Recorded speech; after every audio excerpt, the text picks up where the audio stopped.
L'Halloween aura lieu dans 4 jours. Et puis, parmi toutes les créatures associées à la fête, bien, celle qui nous suit depuis longtemps, ce sont les fantômes. On les retrouve dans plusieurs histoires d'horreur. Certaines personnes y voient plus que des mythes et croient réellement à l'existence de ces revenants.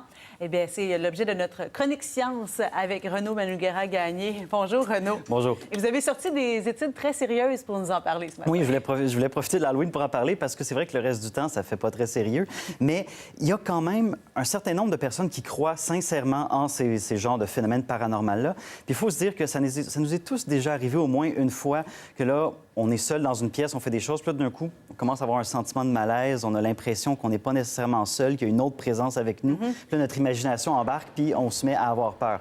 Donc, notre cerveau est conçu pour détecter les menaces. Alors, c'est sûr que si on se met à chercher des fantômes, il y a des bonnes chances qu'on en trouve ou qu'on en imagine. Mais en dehors de notre imagination, chaque histoire de fantôme, ça peut avoir une explication qui lui est propre. C'est vrai que ça reste difficile de faire la vraie science avec tout ça, mais elle existe. Et les études qui ont été faites sur le sujet nous en ont appris beaucoup plus sur comment notre cerveau fonctionne que sur les fantômes eux-mêmes. Oui, bien justement, c'est quoi le mécanisme? Pourquoi ou comment le cerveau peut nous donner l'impression qu'il y a un fantôme dans la pièce? Bien, un point qui revient souvent, c'est cette espèce de sentiment d'une autre présence avec nous. Et il y a une région du cerveau qui gère cette sensation-là.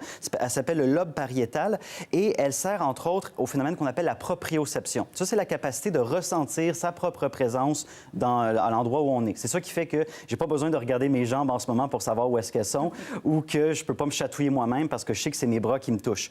Mais comme n'importe quelle partie du cerveau, cette région-là peut aussi faire des erreurs. Et en 2014, il y a des chercheurs qui ont fait une étude où est-ce que là, ils ont réussi à recréer ce sentiment d'autre présence dans une pièce vide pour leurs cobayes avec un système qui trompait cette espèce de sensation de présence du soi chez leurs participants. Et ici, les fantômes, c'était pas une présence paranormale. Les participants ressentaient seulement leur propre présence, mais au mauvais endroit dans la pièce. Okay. Et ça peut avoir l'air étrange, mais au moment où ça arrivait, ça créait vraiment des sensations réelles pour eux. Certains ont tellement eu peur qu'ils ont voulu arrêter l'expérience.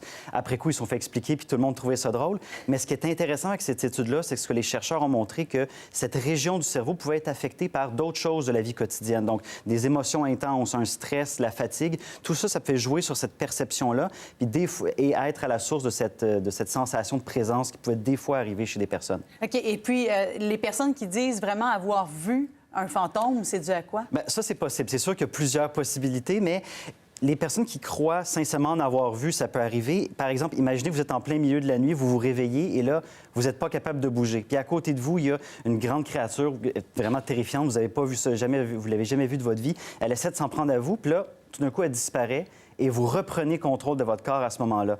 Bien, si vous êtes comme 8 % de la population, ça, c'est un phénomène qui s'appelle la paralysie du sommeil. Et c'est un phénomène qui arrive quand on dort, pendant la période où on fait des rêves, qui s'appelle le sommeil paradoxal. C'est un moment où le cerveau est aussi actif qu'à n'importe quel autre moment de la journée, en plein milieu de la journée, quand on est actif.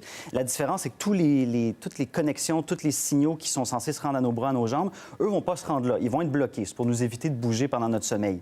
Mais il y a certains phénomènes, des fois le stress, l'alcool, le manque de sommeil ou une émotion intense qui peut un peu déboussoler notre système du sommeil et faire que le processus est décalé et qu'on va se réveiller en plein milieu de la nuit toujours dans cet état de paralysie dans lequel notre corps est maintenu. Et il va y avoir une période où les deux éléments vont être mélangés.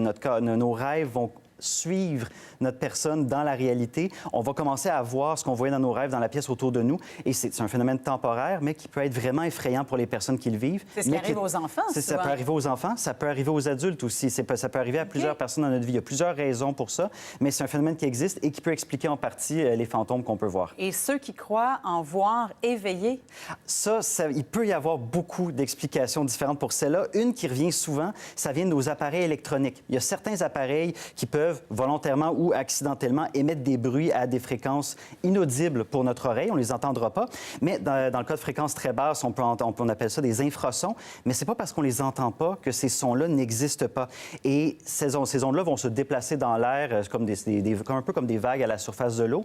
Et si on est proche de la source de l'objet qui émet ce son-là, cette énergie-là peut faire vibrer notre corps de façon imperceptible. Un tout petit mouvement, on s'en rendra même pas compte, mais les études montrent que c'est assez pour créer un sentiment de malaise malaise chez des personnes et même créer des hallucinations. Certaines personnes à côté de ces sources-là peuvent voir des mouvements ou des ombres juste à la limite de leur vision périphérique et c'est ce qui pourrait expliquer dans certains cas des fantômes. Il y a beaucoup d'autres explications, mais ça, c'est une de celles qui revient le plus souvent. Fort intéressant.